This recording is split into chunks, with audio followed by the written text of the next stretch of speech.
This is your entry into your profession.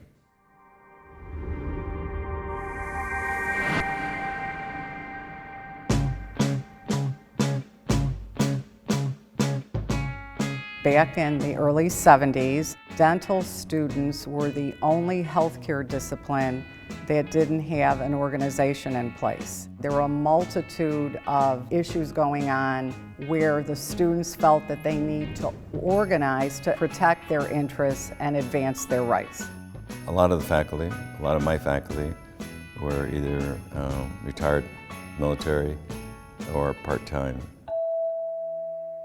Two individuals, Dennis Spain and David Aveskis, decided to go forward and try to form a dental student group. ASDA, as we know it today, was born. It really came out as a grassroots effort, right? People who saw things that needed to be changed and decided to step up and band together and make that happen. We as a community can make change. Students do have the ability and passion to make a difference. Times changed. New challenges arose in order to meet the needs of the membership and the future of dentistry.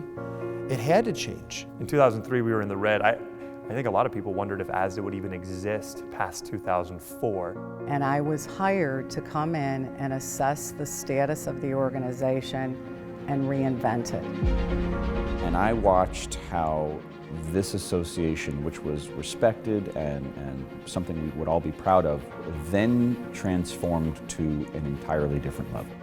Instead of fighting for a seat at the table, we were being asked for a seat at the table. There's really two ASDAs. There's pre-Nancy and there's post-Nancy.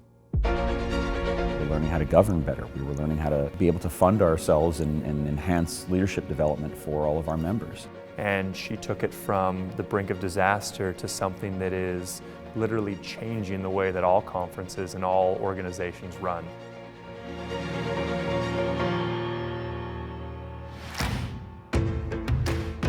One of the major topics that ASDA focuses on is advocacy, and so some of the things that we advocate for, whether it's barriers to care, working with mid-level providers, the opioid crisis that's affected so many of our patients across the country, ASDA's been very proactive about creating stances and working with other professional organizations to lobby to create positive change on behalf of not only our profession, but more importantly, the patients that we serve.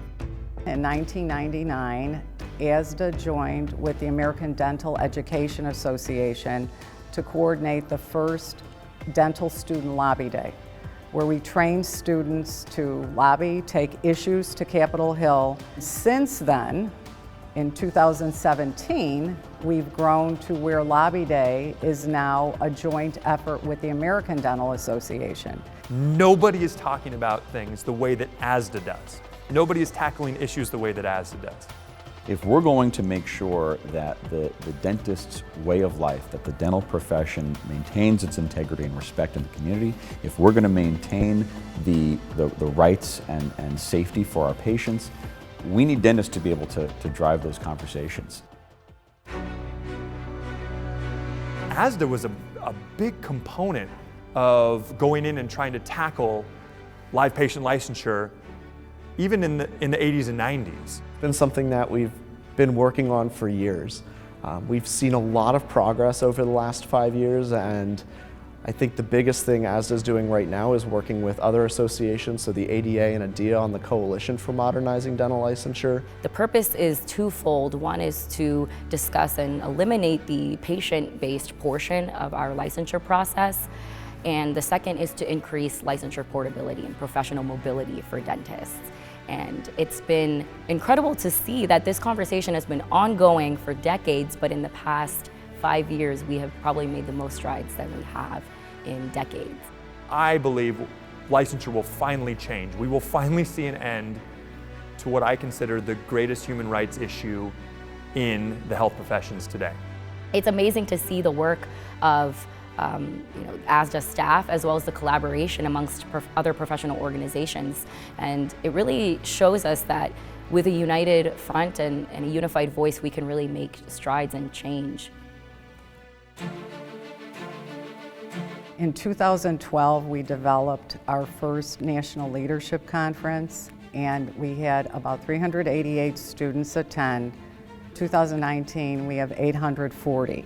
The program is focused on career development, leadership fundamentals, advocacy, personal development and wellness, and cutting edge. What do you need to know when you get out of school that's on the horizon? And it's the only conference that dental students can attend in the US that has that content.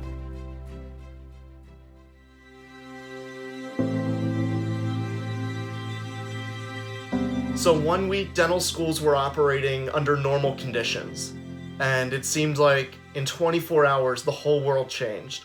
Every dental school across the United States closed to patients and closed to students to protect the health and safety of students, faculty, and the patients. We listened to what our members needed and we reacted and responded to that, providing webinars, providing idea exchanges, virtual conferences, our advocacy efforts. And I think that it really shows ASDA's support and dedication to our members. We continue to focus on what we have been able to do. And we have done a lot in the 9 months in a virtual world. And I'm very proud of the board and the staff for stepping up to the plate and taking on those challenges in the virtual world and putting disappointments aside. I am so proud of the staff and students working together to put together the first large-scale grassroots campaign for licensure reform.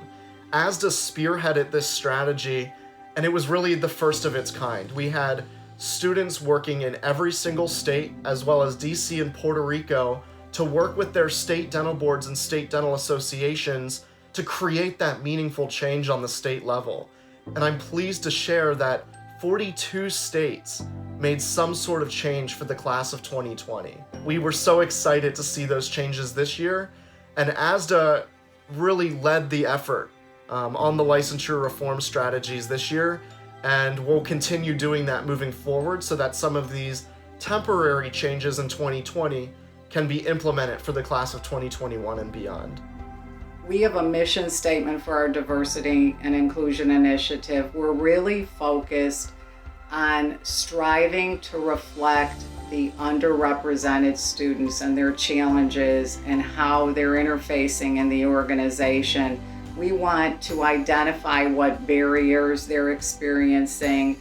We want to make sure that we welcome all students on the chapter, national, district level into the organization. And we recognize that there are issues they're facing and we want to learn more about it. I think if we look back to the early 70s when ASDA was founded, those first few leaders would be very proud of the progress we've been able to achieve. Giving students that voice on important issues impacting not only dental students, but the patients that we serve every day. I think those that founded ASDA 50 years ago would be so proud of the organization that we've become today. ASDA is family, it's community, it is hope, and I am so excited to see what's to come in the future for the organization.